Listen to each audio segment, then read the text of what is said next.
मुख्यमंत्री नीतीश कुमार के बेटे निशांत कुमार ने औपचारिक तौर पर जनता दल यूनाइटेड यानी जदयू में अपनी राजनीति पारी की शुरुआत कर दी है।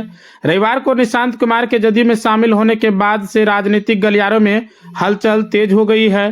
पूर्णिया से सांसद पप्पू यादव ने इस कदम को खुशी जाहिर करते हुए कहा कि निशांत को बहुत पहले ही राजनीति में आ जाना चाहिए था। उन्होंने विश्वास जताया कि निशांत अपने पिता नीतीश कुमार की राजनीति विरासत को संभालने और जनता के भरोसे को बनाए रखने में पूरी तरह से कामयाब होंगे। निशांत कुमार की एंट्री को लेकर अब यह देखना दिलचस्प होगा कि बिहार की राजनीति में इनका क्या असर होता है और क्या वे वाकई अपने पिता की विरासत को आगे बढ़ा पाएंगे, यह तो आने वाले वक्त ही बताएगा। सवाल निशांत का या जदयू के वर्कर का नहीं है।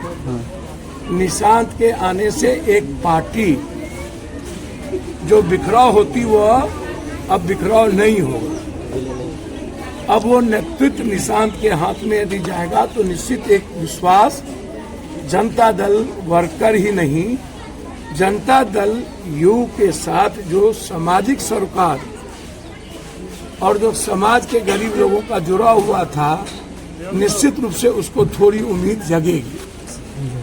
लेकिन सवाल निशांत जी और जनता दल यू का नहीं है।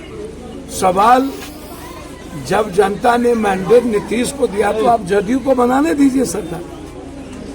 आप क्यों बनाना चाहते हैं?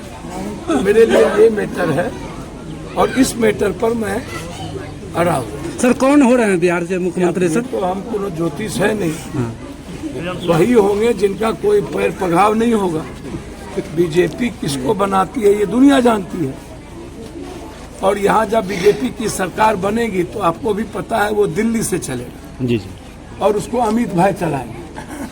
पूरे देश के बीजेपी की सरकार दिल्ली से चलती है, बिहार भी चलेगा। सर कुछ जदयू के विधायक रोक क्यों रहे हैं? सर एक बात समझिए, ये तो व्यक्तिगत बात आप कर रहे हैं।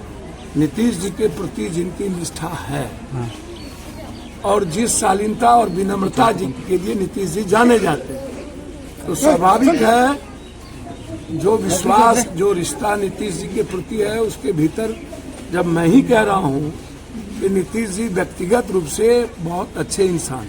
पप्पू यादव जी क्या करेंगे बिहार को बचाने के लिए? तो समझ में नहीं आता। उसमें हमारा न 3 में न 13 में हम तो बात ही न रखेंगे, हम ही तो शुरू करते हैं। निशांत को सबसे पहले, आज नहीं साल भर पहले हमने कहा था कि चुनाव के बाद कि निशांत को आप दे दीजिए, तो सबसे पहले हम ही बोले थे।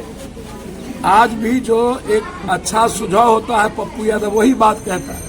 अब परसों हमने ट्वीट किया यूनियन टेरिटरी के मामले में और पूरे गृह मंत्रालय की बातें आई, तो हम जरूर देखेंगे, लेकिन हम आंख खोले हुए हैं, हमारी गिद्ध दृष्टि है। आप जो ये सोचते हैं कि बंगाल के चुनाव के बाद हम कुछ करेंगे, ये भूल जाए। खुल गया। अब आपके शहर कुर्सेला में देश की नंबर 1 कंपनी कदरिया टाइल्स का भव्य शोरूम खुल गया है। हमारे यहाँ सस्ती दरों पर टाइल्स, नल, बेसिन, कमोड, सैनिटरी, बालू, गिट्टी, छड़, सीमेंट उचित मूल्य पर उपलब्ध हैं। हमारा पता है जय माँ Lakshmi traders, state highway 77, Kursela, Rampari college के समीप। संपर्क सूत्र 9470741100।